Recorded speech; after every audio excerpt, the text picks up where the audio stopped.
I think the idea of summoning an ancient dragon in modern times cool. is sick. Just It's so cool.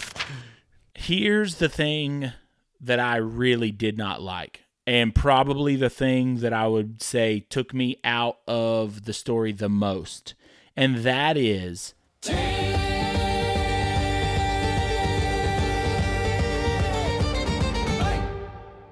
what's up, everybody? My name is Trip, and I'm here with my friend Joel, and you are listening or watching episode 1 of the Library of Many Lives, which is a podcast about books and stories. And today, for episode 1, we are going to be talking about King Sorrow by Joe Hill. So King Sorrow is a supernatural horror thriller by Joe Hill, who happens to be Stephen King's son, in case you didn't know. And it is a book that follows a group of college friends who, in a desperate attempt to stop a blackmail attempt, summon an ancient dragon that demands a terrible yearly price. Both of us have read it recently, and we're going to have a conversation about it. So we're going to hop right in. All right, so starting out, Joel, just in terms of premise, basic story idea, what are your thoughts on King Sorrow? I love the idea. I think it's super cool. When you first told me about it, I was like, this is right up my alley. Sounds like modern fantasy, kind of mixed with some horror, which I don't really read a lot of horror, but I think the idea is awesome. I think we should say, too, before we get too far, that we're going to do like a spoiler-free section here where we talk about the premise and our thoughts on it, and then we'll let you know when we're going to move into spoiler territory. That's a good point. So, yeah, the premise in general for me is really cool. I also love the idea of mixing fantasy with modern settings, urban fantasy type deal. It's not something you see a whole lot. At least I haven't read a whole lot of that. But King Sorrow does it really well. I think the idea of summoning an ancient dragon in modern times is sick. Just it's so cool. It's just not something. When I think dragons, I of course go to Aragon when I was a kid, or Game of Thrones, those sort of settings. Dragon Riders of Pern. I never think of what would it be like to encounter a dragon in modern day America. So that premise alone is cool, and that's before you get into some of the more cosmic, magical elements that are at play in King Sorrow. My question is, how do you feel about the device in the premise that they summon this dragon in an attempt to like aid them against an attempt to blackmail one of them? I mean, I think that's awesome. Like, without getting too into like spoiler territory, I think you almost want it to happen, right? As it's happening, because you're so drawn into the initial conflict. And I think that Joe Hill does a really good job of making you undergo the kind of same transformation where you're like, oh, maybe this is not a good thing. And I think at first you're like, this is awesome. Yeah, I like it. When I was reading it, I kept trying to put myself in the mindset of, at what point would I be so desperate that I'm like, let's attempt this dark magic ritual. Yeah. Yeah. Like the characters are all very well-educated people. They know each other because they go to college. Like, this isn't really a spoiler. They know each other because they're associated at the same college. Mm-hmm. And their attempt at fixing this problem in one of the characters' lives is to summon an ancient dragon. And I feel like I would just go to the cops. Yeah. But that wouldn't be nearly as exciting as a story. Cops in the modern day are nowhere near as fun as a dragon. So yeah, I think they reasoned themselves out of that, like not going to the cops. And because of the situation with Arthur's mom. Yeah. But even so, I think that though a part of them felt like it wasn't really going to happen. It was like they're so desperate that it was kind of like, we'll do this, shrug, and then as it's happening, they were just swept up in it. Yep. Yeah, and I feel, okay, so we're kind of getting into some details. So before we go any further and we get into actually talking about things that happen in the book, did you need much convincing past just the basic premise? Like when I told you about the book and I said it's about a group of friends who summon a dragon to solve a problem and aid them in a situation in their life, was that enough for you, or did you need some of the deeper elements to pull you in? No, that was definitely enough because I didn't really know anything else besides that, and I have like a whole shelf of stuff that I'm wanting to read, and I like fast track King Sar to the top. But also Yeah. because I'm working on my own kind of modern fantasy, and so it feels fresh, and I haven't read much that does that. I guess the follow up question is, do you feel like it lived up to that idea? Like, was it as good as the premise promised? Yeah, I also the premise promised sounds like a play on the prince who was promised from Game of Thrones, which is hilarious. Uh, I think that it did live up to the premise. I don't think King Sorrow's a perfect book by any means, but as far as when I read what it was about, I think that the story we were given lived up to the idea of they are gonna, summon this otherworldly being of sorts, this Yeah. dragon from, ancient history or another dimension, whatever it was. Like I didn't even know yet where the dragon was really coming from. But as far as the story I got compared to the premise, it 100% lives up to it, in my opinion.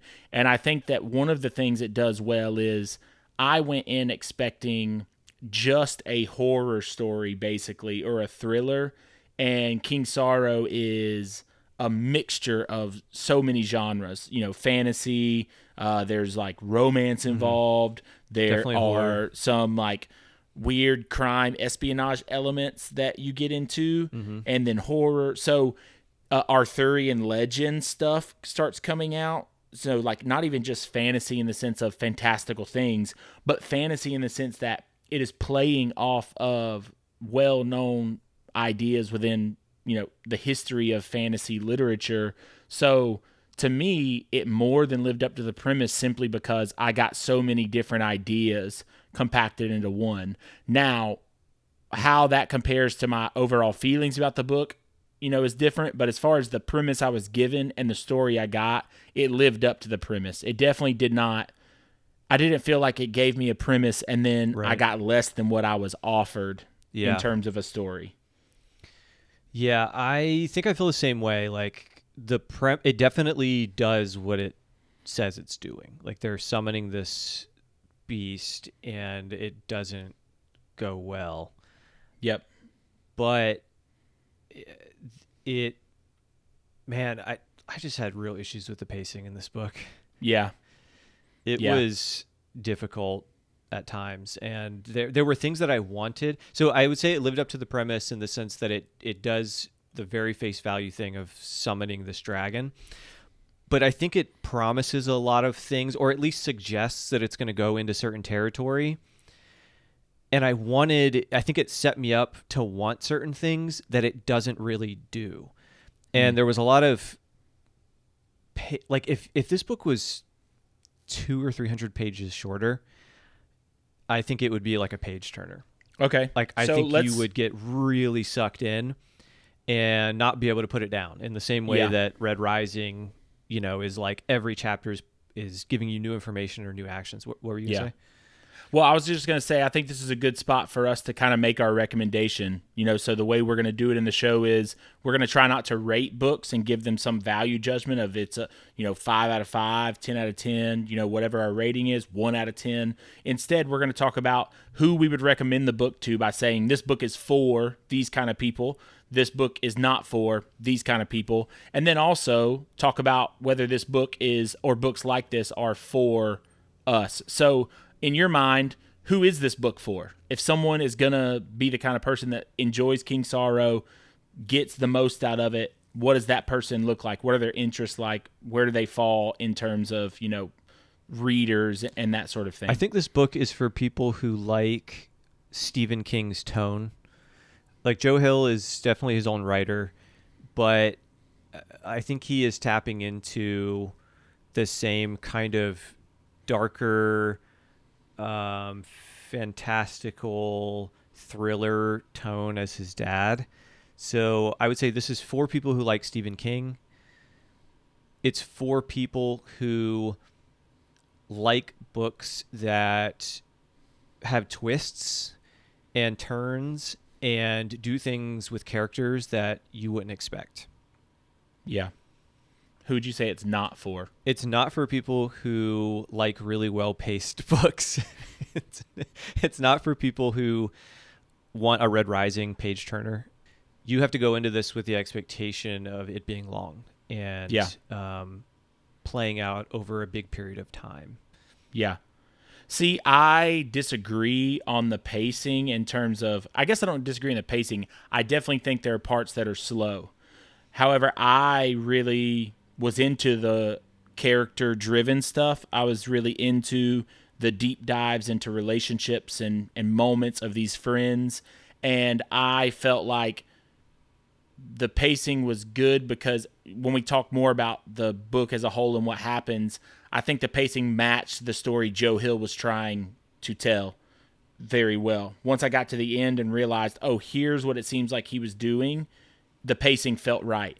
Now, coming into the book, it was paced much differently than I expected.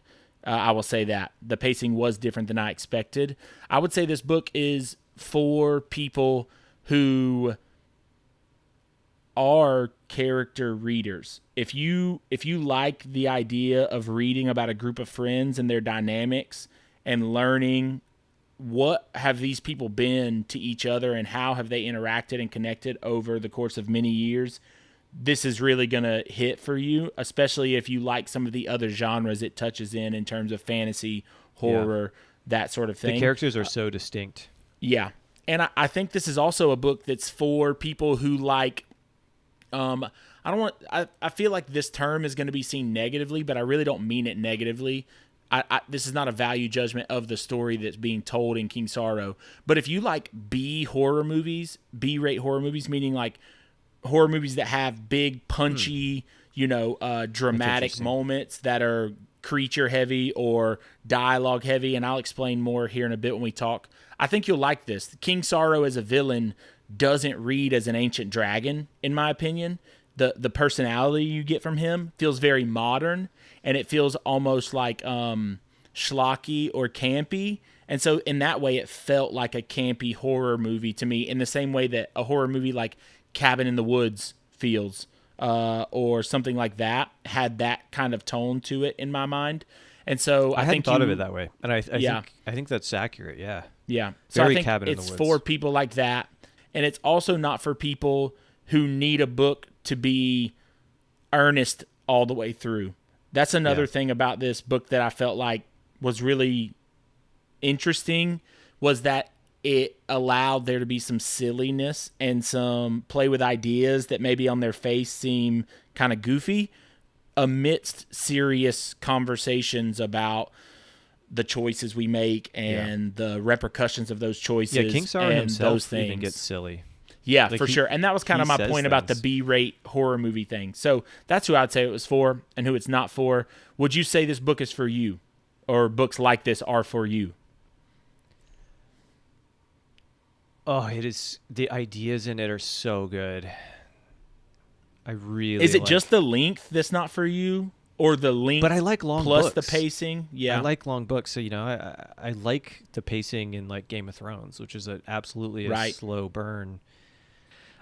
It's not the length. I think it's just what's done in that length for me. Yeah. Okay. But man, the ideas are so good that it's like, I think if you just are interested in the basic premise of this, read it. Yeah. Would you read more Joe Hill based on this book? Yeah, I would. Okay. Yeah. Yeah. I definitely think this book is for me, and books like this are for me. I love the mashup of all the different genres and ideas. I love the weird kind of what's the word I'm looking for? It's just weird. Like, there's things in the book that are just weird. There are moments that are weird. There are interactions that are weird. There are unexpected things that come up that feel out of left field. And to me, that's really enjoyable. I really enjoy a book or a story going in a direction I didn't expect, or having an element that I never would have guessed was going to be there. So, plus I love horror and stories with dark themes and elements. I love dragons. And I'm a huge Stephen King fan. And so reading Joe Hill, this was the first Joe Hill book I've read. I've read some short stories, but first I book haven't I've read read anything else. was really cool to see how Joe Hill has some flavors of his dad, but is also, like you said, his own author as well. Yeah. So, this book is for me for sure. For sure, this book and books like it are for me. Okay. Hopefully that All right. will help some of y'all decide if you want to read it. So. Yeah, we'll see. Shift All right, into so some spoiler territory. this I'm is I'm kind of dying to talk about spoilers. Yeah, this is territory for people who have read the book. So if you haven't read it, take that first bit, do with it what you will, and move on.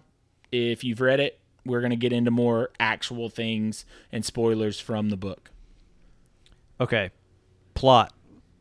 So Yeah. rather than just go through the whole plot, I'm dying to talk about how it sets up Arthur in the beginning with this like incredibly powerful conflict. Like he's being blackmailed by the Nicewinders.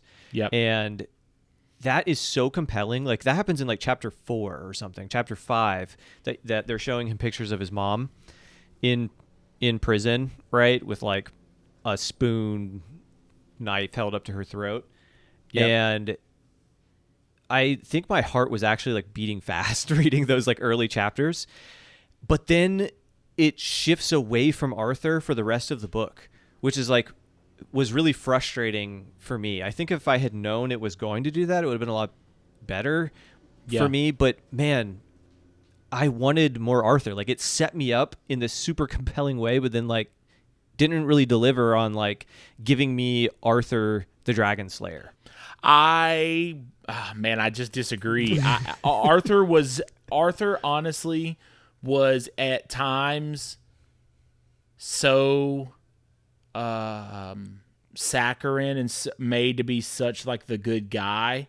I like that nerves. though. I like how he was like. Nerves. I like how they turned him into this kind of like monk. He was like a warrior monk. Except that even the one bad thing he does, which is he sleeps with Jane's sister Tana. He sleeps with her. That's the one thing he did wrong the whole time, right? But then in the end, the thing that he feels the most guilty about, it's revealed that actually, Arthur, you shouldn't even feel that guilty about it because it wasn't what you thought, that she did willingly sleep with you. But my point was, like, he still should have felt bad about it because in his mind, well, he did. Thought, except that it relieved some of the pressure and like elevated him to this place of you're this dashing monk type hero, when I just would rather my heroes be more realistic than that. And well, the reason he wasn't realistic beyond that is because he only had a tiny piece of the book. Like he was set up with such a good premise, and then the story isn't even about him. Except, I mean, he does kind of still become the hero in the end. I mean, That's true. They still defeat King Sorrow in part because of him, before it's all said and done. I think that the book formatting, the different views from the different characters' perspectives, I actually really did enjoy that because honestly, my favorite character, favorite character was King Sorrow, and we'll talk about characters later in a different section. But as far as plot goes, the things that I enjoyed the most had to do with Gwen. I think Gwen was truly the sacrificial person who was trying to do things to A, stop King Sorrow, but B, protect her friends. Yeah. Wagering with King Sorrow and doing riddles. She's the hero. For sure she's the hero. And the thing that I didn't like about the plot is I just wasn't into when it started getting into like, I wasn't into the government involvement portions where the like CIA basically, like this government agency, has also known about King Sorrow and is now using the twins as a way to try and get access to King Sorrow Right. and use King Sorrow to their own ends. That plot device didn't do much for me. Why not? I think because I just don't. When I read stories, I don't love huge consequential outcome type things. Like the thing in Game of Thrones that I love isn't, oh no, the prophecy of the prince who was promised, the long night, all those things. The thing that I love Yeah. is like the interpersonal nitty gritty Right. issues between people. In King Sorrow, I think I would have enjoyed the book much more if they hadn't taken it to this level of we're trying to kill the most evil people in the world and Yeah. change global events through use of King Sorrow, and more if they had just stayed petty and were like we're taking Yeah. out the people who have wronged us in our personal lives, Yeah. and then Gwen and Arthur's pushback on the use of King Sorrow would have been more personal and would have been more related to people they actually knew, because it felt so silly to me, even though I think I'm the kind of person in my heart of hearts that would feel the way Gwen does, that it's like we shouldn't use King Sorrow this way. It felt silly to me that I she like was like, we shouldn't use King Sorrow to kill terribly evil, awful people right. who we know are doing terribly evil, awful Well, I things. think that's what people would do. If like real people, if they were put in that situation, they would probably do what Colin was doing, like creating a list and Yes. dealing with those, and then that would slowly morph into things Yes. that like benefit. They would do what them. Colin was doing. Yeah. I don't think they would do what the rest of the friends thought they were doing, which is just coming up with the list of people that seem kind of evil and maybe we should get these Oh, guys I think out. people would do that. You don't think people would do that? No, I think they would take out people that they felt really strongly about, but it seemed like Colin was the only one that was really putting effort in. That's why he becomes controlling of the Right. list, right? Is because he's doing the homework and everyone else is just like, I don't want to think about it. I just want to, put off the responsibility. I think that At was least them that was my justifying- understanding. Yeah, I think that was them kind of just justifying that. Well, we have to do this, so we'll pick the evil people. This story has like a lot of similarities to Death Note. Have you read or seen Death Note? I saw like 3 episodes in college or something. Yeah, it's like a young guy gets a hold of a book and any name he writes. It's a great idea, a great story, but like when he writes down names in the book, they die. And like the god of death like delivers. And that's what he does. Like he starts killing people in prisons, the worst of the worst. I think that there's some like truth to that, like that people would do that. Like they would. I think that that's how people tend to see humanity in a lot of ways. Yeah. Like there are people who cross this line that once it's crossed, it's justified in like taking them out. Yep. I know what Yeah. you mean though. I know what you mean about like the personal stakes. Like Yeah, overall, I just feel like the plot got too big for me to keep my mind wrapped around it. It just feels. And, well, how did you feel about even some of the plot stuff that was tying it into real world events that we've actually experienced? yeah, I think the reason that that was happening is because King Sorrow represents those things. Like I think King Sorrow represents war and destruction and power. Like what Colin is doing, like we'll talk about this later, but like what Svinger wrote in his review about King Sorrow being like representing a missile and whatever, I think that's true. Like I think that that's why it became very like the CIA is involved and we're taking out people in the Middle East. I didn't like some of the real world references. Like it kind of took me out of the story at times when they're referencing. It's kind of weird because like for some of them it worked. Like I think that some of the old references to like King Herod and other people, like King Sorrow saying, I used to work with this villain in history and stuff, was very cool. The more modern day ones I think took me out, where I'm like, I don't know. It almost felt a little weird to like play around with some of those real life things. in that Yeah, way. it felt, I understood it, and I think that if I was writing the same story, there's a part of me that would probably have done something similar. Because it does make sense that as we learn about King Sorrow and we find out that, hey, this is not the only group of friends who have ever accessed this power, and this is not the only people who have ever held, the title of, I think they're considered servants is the language used in the book. I could be wrong on that. Yeah. But that other people would have used it, and when you see the kind of devastation that King Sorrow causes, it makes sense that some of these world events would also correlate to what he was. And I think when you consider the scope of the book, that it's taking place over about 40 years, it's hard to and that they were doing, that's kind of why I don't like the global scale stuff either, is because once you take a dragon that can take out anyone to the global scale, it's almost impossible to not align him with some of these events and people throughout history if you're writing it as if it's in our timeline.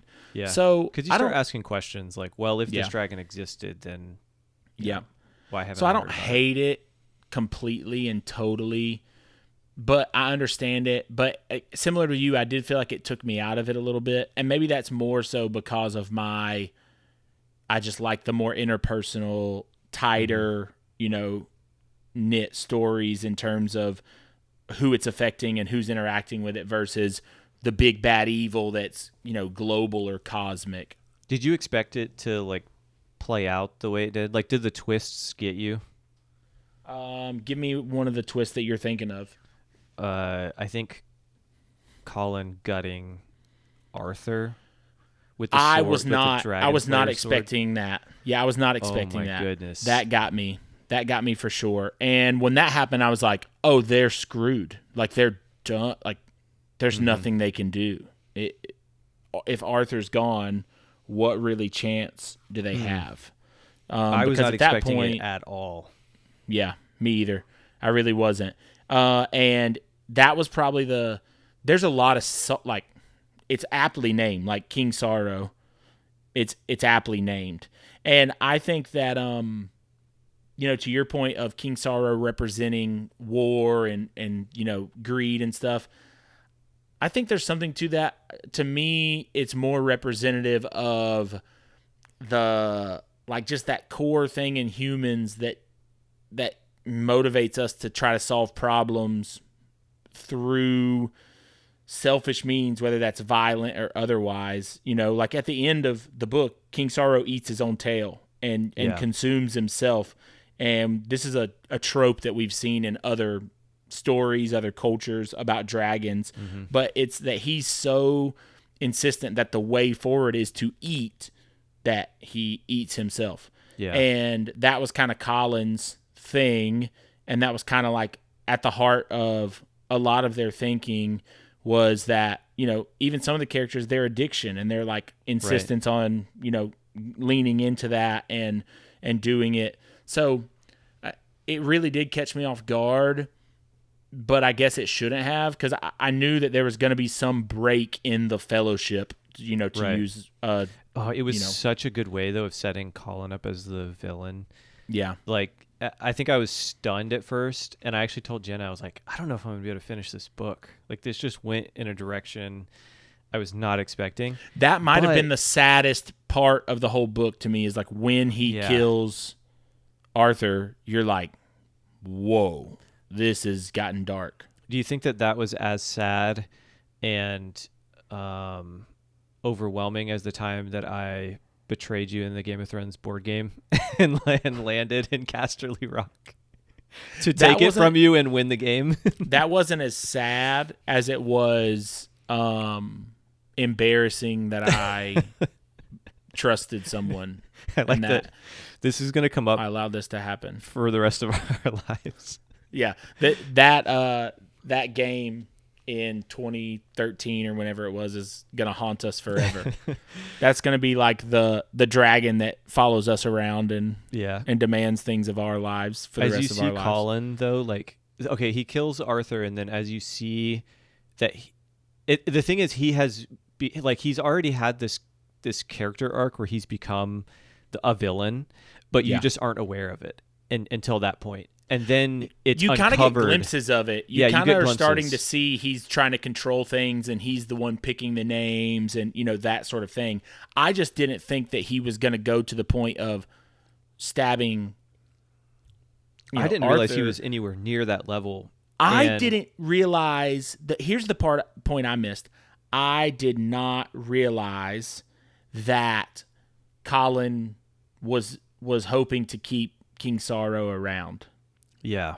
That's kind of what I missed. And I guess on a second read, it would be more clear that he's enjoying it and it's not laboring him and causing him as much it to his advantage. grief. He's just kind of like, this is my life. This is the situation I am. This is the game.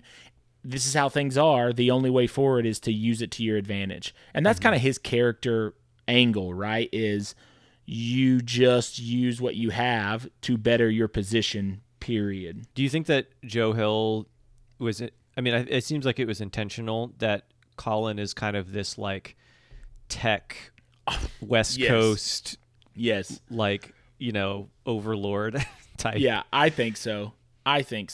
For sure. If not, then I mean he's literally investing in like Tesla and stuff in the book. Yeah. Well, and Donna, It's very like specific companies. and then Donna is like basically like a Fox News anchor Yeah. and is like partnered with him. Yeah. Mm-hmm. I mean, if not, then Joe Hill would have to explain, what the choice there was. It seems pretty clear to me that at least the tech thing, the Fox News thing, I can see just being, a throwaway, like, oh, this is a caricature that people recognize. Right. But to have your main villain be this tech guy who's very involved in government decisions and in these powerful groups seems pretty pointed. So, speaking of characters, let's move into talking about people. So we talked about plot. Let's talk about people in the book, characters. Who did you love and who did you hate? I can start. King Sorrow's my favorite character in the book. And that's because he's so interesting. Every time he's talking, Oh, hands down. it is very intense. He's playing mind games with them. Mm-hmm. And here, this is and the he's way saying that I stuff that you feel. would not expect him to say. Okay, so it's so interesting that you say that because as a Stephen King fan, this is something Stephen King does in a lot of his novels is the villains sometimes read cartoonish. They sometimes talk and make jokes and say things that feel very like abrasive and out of left field. Like I think there's I could be misremembering, but I feel like there's a part in King Sorrow where King Sorrow is talking to one of them over the radio, and he even like has a punny, silly name for the radio station, where it's like, Dragon 109.5 or like something like that. I could be misremembering, but I don't remember that, but even if I am, it's that kind of stuff that he does. So you're like, okay, wait, this is an ancient dragon who is, engaging in this weird way of communicating with these people. And I felt like through the whole book, the thing I wanted more was King Sorrow lore.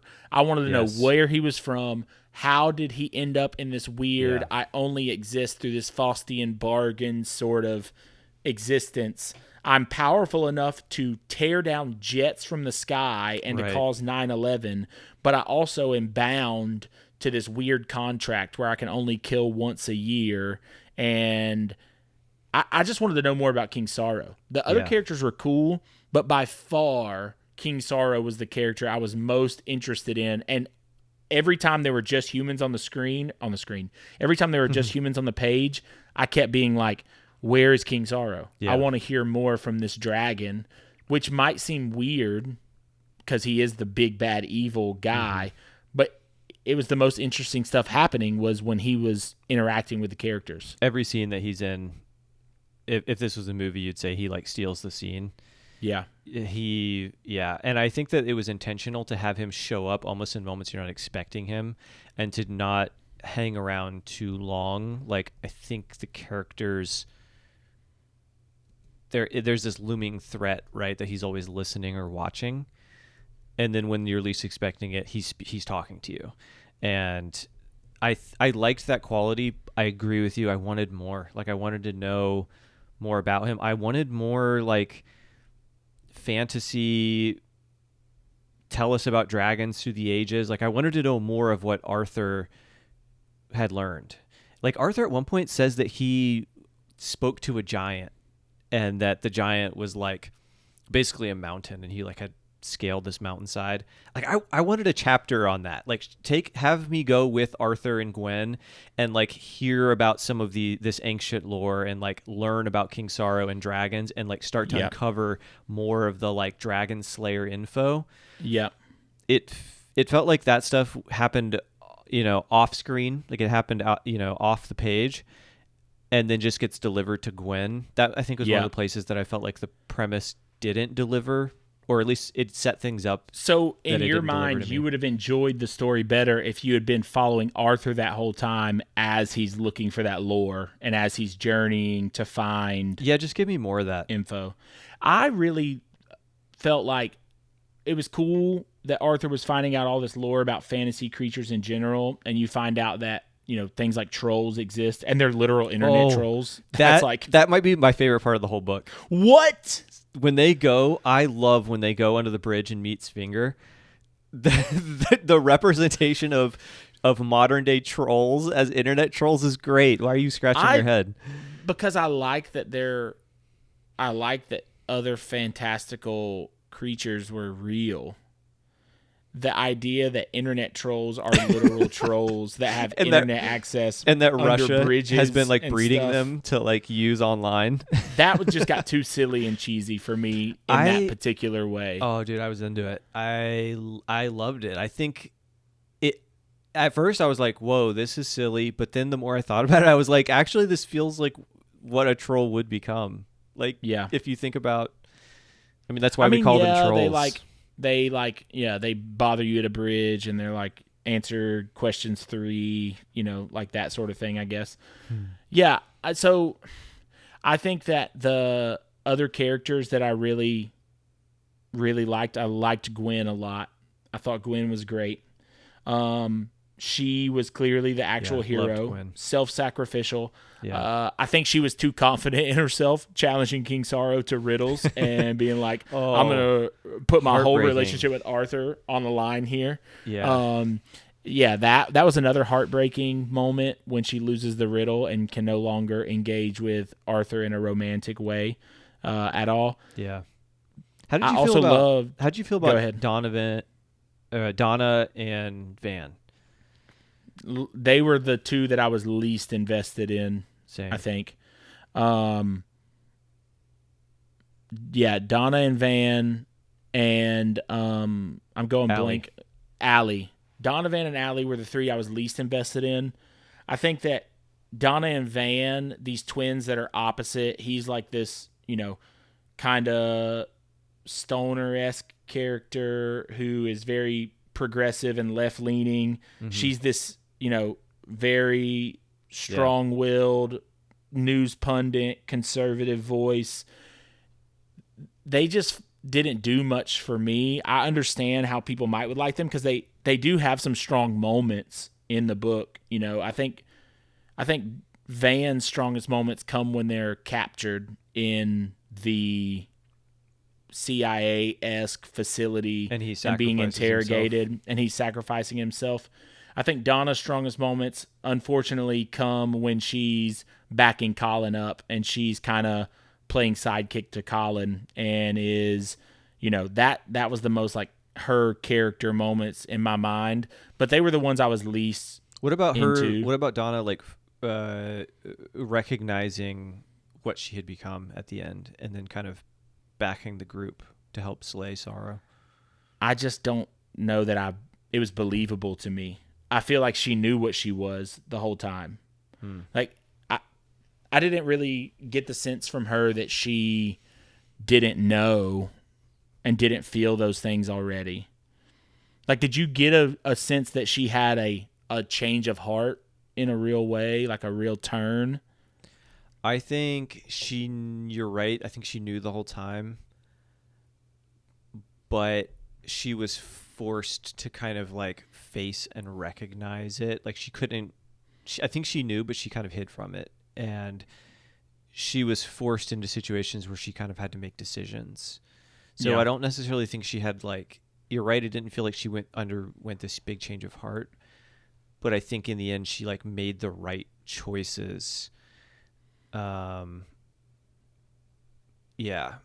Okay, can we, while we're talking about characters, this is going to bring us back into plot some too.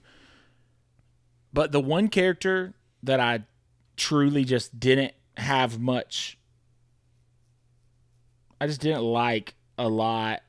I didn't like their inclusion in the story and the way they were included. I didn't like the plot sequence surrounding them.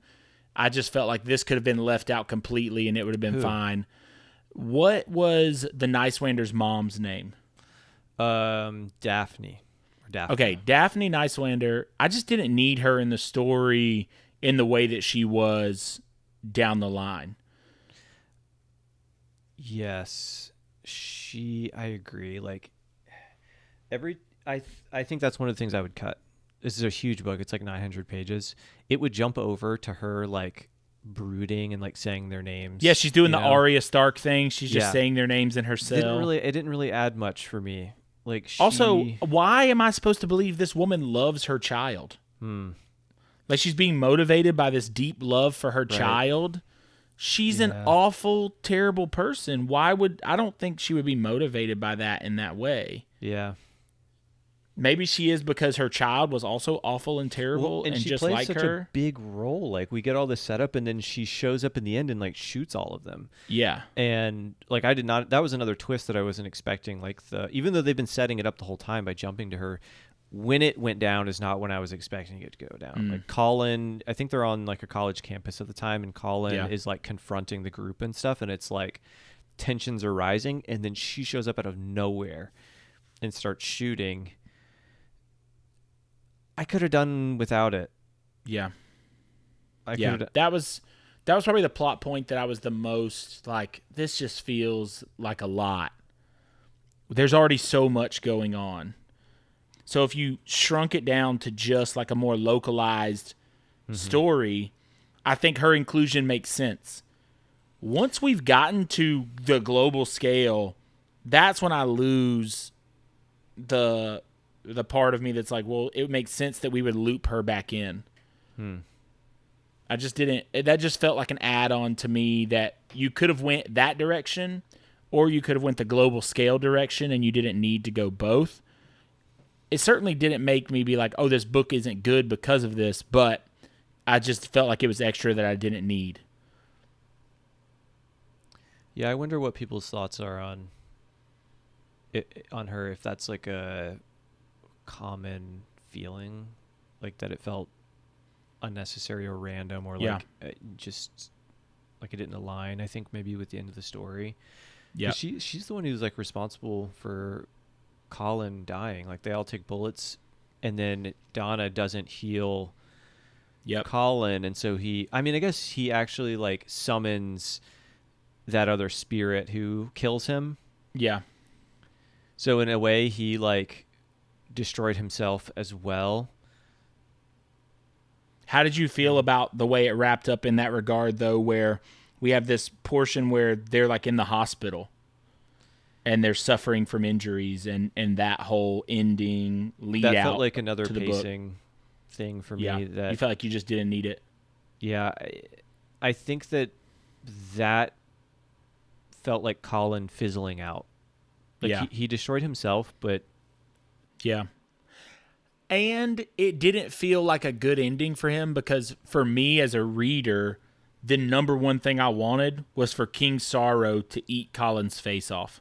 Like that's all I wanted out of the book by the end, was this guy needs to meet his end through the very means that he's trying to control and to use to his advantage. That felt like what would have been the most poetic ending for him.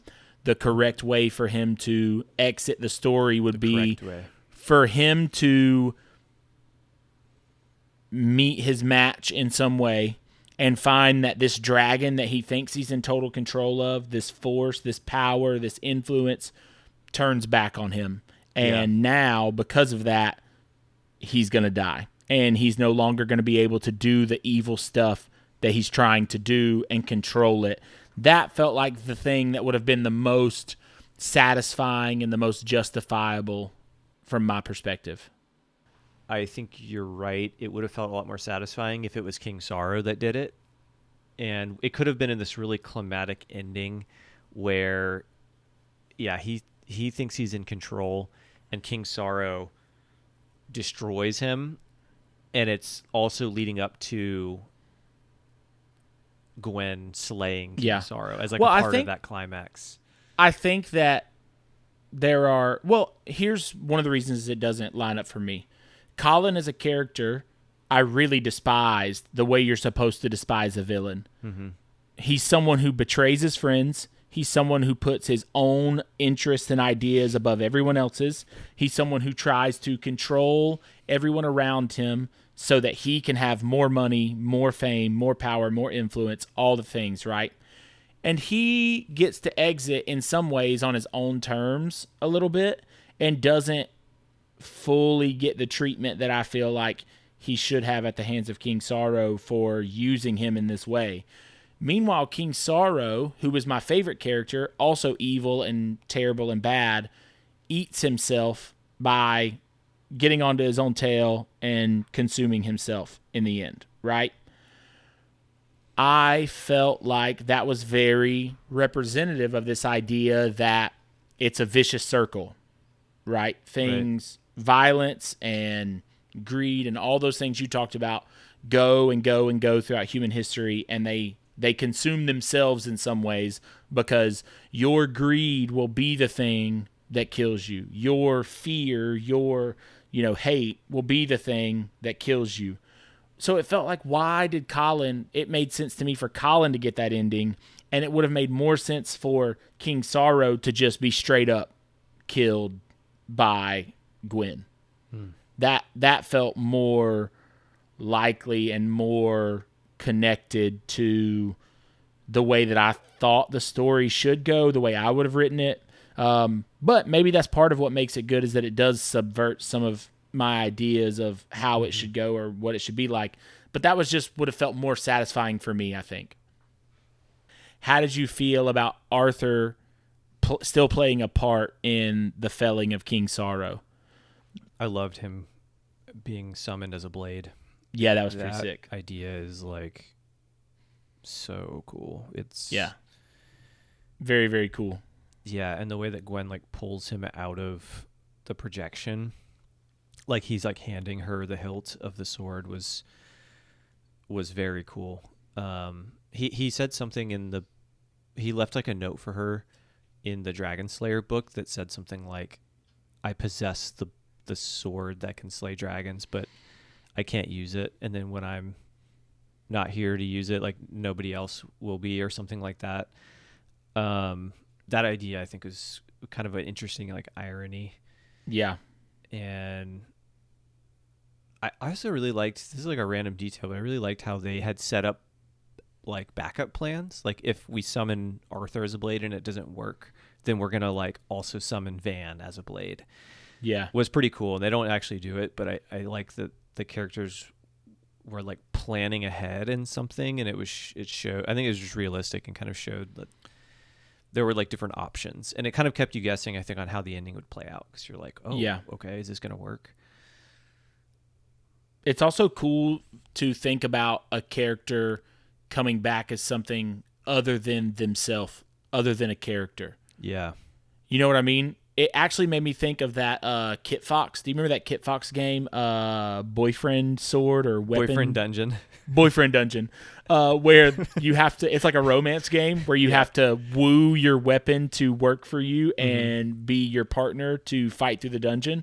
It made me think of that. Arthur's personality as a sword being used. And so Arthur now has been reinserted into the story in a way that was totally unexpected. And the idea itself is cool as well.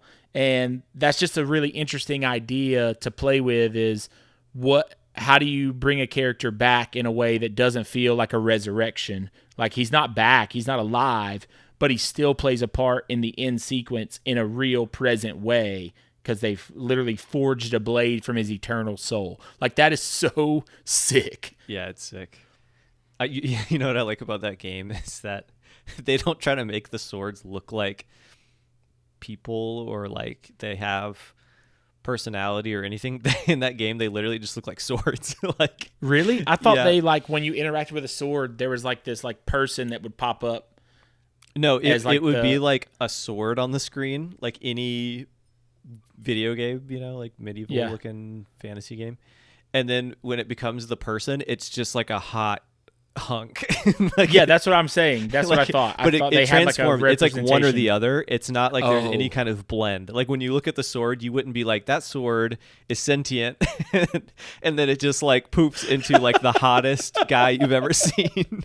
Yeah, like just a very attractive cartoon video game character. Yeah. That is, but then when it's a sword, it's just a sword. Also, normal. Earlier when you were talking about how much you hated Colin and you were setting him up, you were like, he's just pure evil who is after money and power, and he betrays people.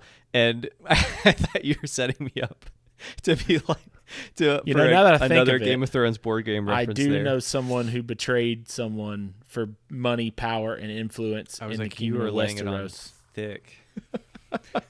No, I should The have. most I wish I evil, was diabolical character of the whole story.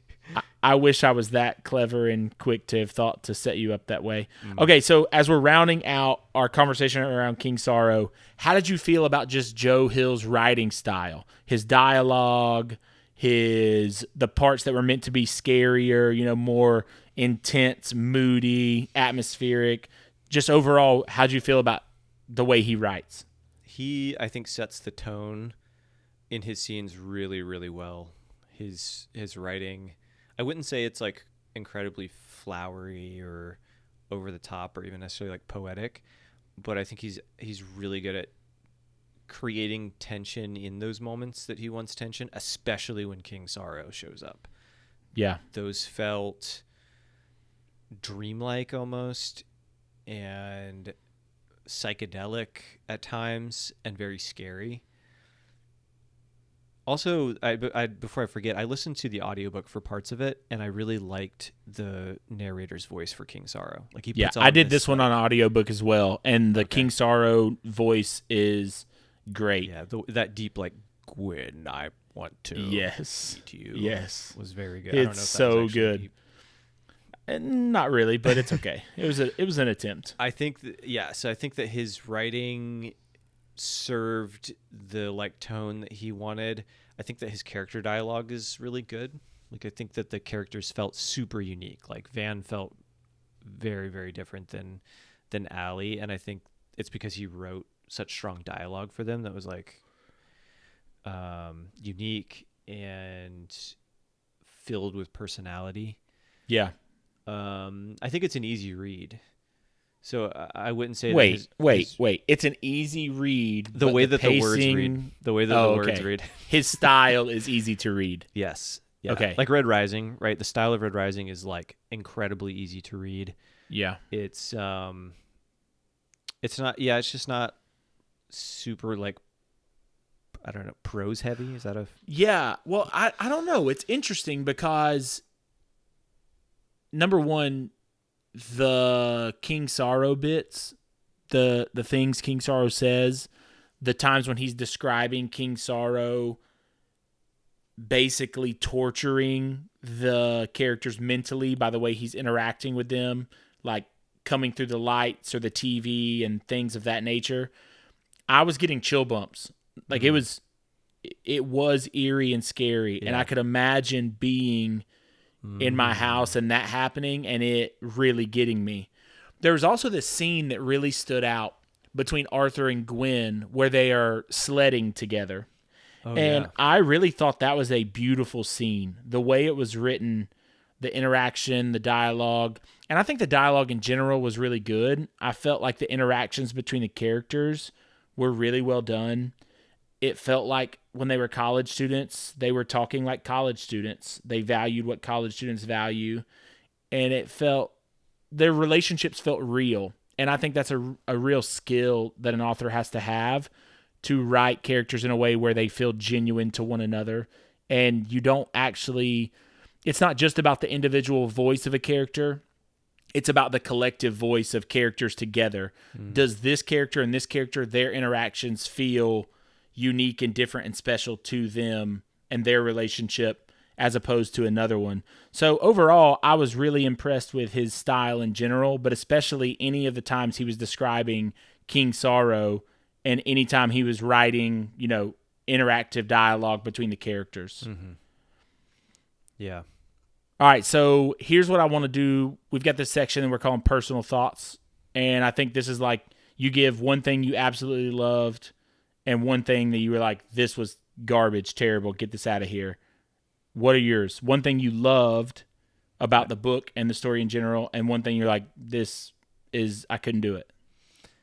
I loved Svinger, the troll cavern with his horde of magical items.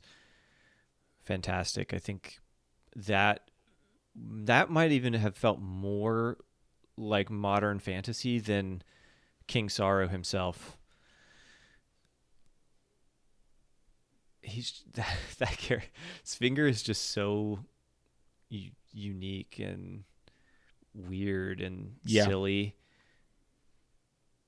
And that whole sequence of like going through the cavern and how dangerous that felt, loved it. That might be the point that I was like most invested in the book. And then it leads into Colin being stabbed, which is like probably the most emotional part of the book for me. I loved it. Wait, Colin being stabbed? Or Arthur? Arthur being stabbed. Got it. Colin doing the stabbing. It was gotcha. Moving, and Svinger. And then the way that Svinger shows up later, we haven't talked about Robin as a character. Like Robin kills that's true. Svinger, I didn't think about which that. is really interesting. I think that, actually, it just popped into my head. I think that the idea that this trans woman is the one to destroy this internet troll was an intentional parallel, or I don't know. It's not a metaphor, but that was an intentional choice that I really like. Yeah. And the way he dies is like classic troll. Like he's like turned to stone and like sinks to the bottom of the river. So Svinger was my thing that I loved. What did I hate or not like? Maybe not even hate, just something that you're like had another pretty intense or pretty opinionated feeling on. Doesn't even have to necessarily be negative. You do your love and come back to me. The thing that I loved was something we already talked about, but it was the idea of forging a blade from the spirit of someone or the soul of someone who's already passed on. That idea, it's the kind of thing that I've struggled to believe that there's not been other stories, other worlds, other things that are built around that core idea.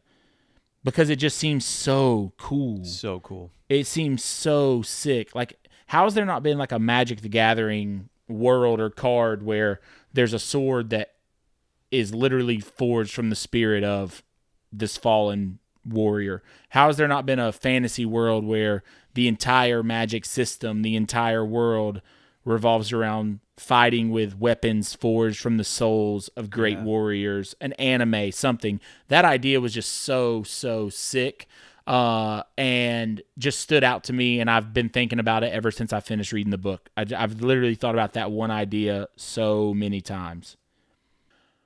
Here's the thing that I really did not like, and probably the thing that I would say took me out of the story the most, and that is the insane amount of Stephen King Easter eggs that are in this book. Oh. If you haven't read as nearly as much Stephen King as I have. Now that you say that, yeah. But dude, if you've read as much Stephen King as I have, or a lot of people who are Stephen King fans have, it is unreal the number of Easter eggs. And I heard the first one that I noticed and was like, okay, haha, like I get it. You're making a reference to one of the most iconic scenes in the Stephen King universe, in, the world of Stephen King.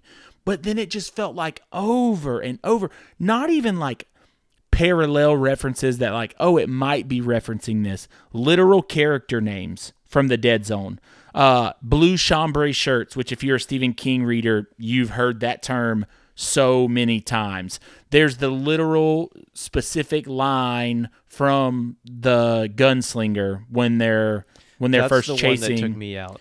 Yeah, and I knew you would get it's that like one word for word, and But dude, it felt so that forced. that is the tip of the iceberg. There are so many. There's even one I one day looked up, tried to be like, how many are there? Have somebody tracked this? There's even one that as Daphne Nicewander is being let out of her facility, the name of the character who lets them out's name is Bill Hanscom. So Ben Hanscom is the name of a character from It. Beverly Marsh is also in It. And people say like, oh, Bill Hanscom might have been their son because Bill was the name of one of their close friends when they were younger. Like, there's all these things, and I'm just like, I get it. You're making references. You're doing the thing where you are, acknowledging that you are Stephen King's son. And it almost feels like he's like, oh, people are going to think I'm Stephen King's son, so I'm just going to overload it as like a prank. Like, haha, yep, I am Stephen King's son, and there's nothing you can do about it. But literally, like, there's a Brooks Library mentioned in King Sorrow. That's from Shawshank Redemption. Like, there's so many references. And as a avid Stephen King reader, that did not make me like it more. That did not draw me in more. It really like pushed me out of the story every time I'd come around one because I would just give it an eye roll. And that would make me not enjoy it as much as I was enjoying it moments before. Would you have felt the same way if it was written by Stephen King? No, because Stephen King, if you don't know, Stephen King's books are all interconnected. The World of the Dark Tower connects all of Stephen King's worlds together in some way. And so you have references from all the books. You have characters who cross over, especially characters who are maybe big players in the Dark Tower universe. But it was even different than the way Stephen King does it. This felt like fan service paying homage to someone, but it was just overhanded. And I'm the kind of person, I feel like you know this, I'm the kind of person that can value that sort of thing. Like, I really am the kind of person that if you do it, like, here's a great example.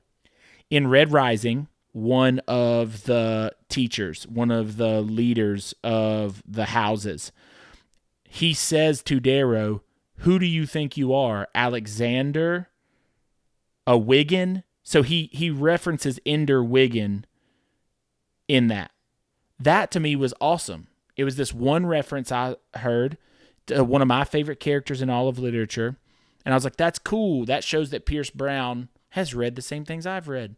He likes the same things I do. He recognizes that he is setting up Darrow as a military genius in a sci-fi world in the same way that Ender Wiggin was. Mm-hmm. But it wasn't overhanded. It wasn't too much. This felt like way too much for my taste. I know some people loved it. Some people I see online say they enjoyed it, thought it was really cool, really interesting, fun to like track them and find them all. For me, it just took me out of the story too often. That makes sense. Yeah, the example you gave there of Red Rising, it almost feels thoughtful. Like the character connection there like actually says something about the character in the story. Yep. I think so. All right, so what should we tell people where to follow us? Social media handles in the description. I'll obviously like and subscribe here.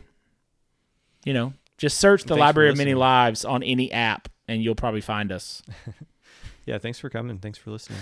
This is what I can say. We are the number one podcast in the world named the Library of Many Lives.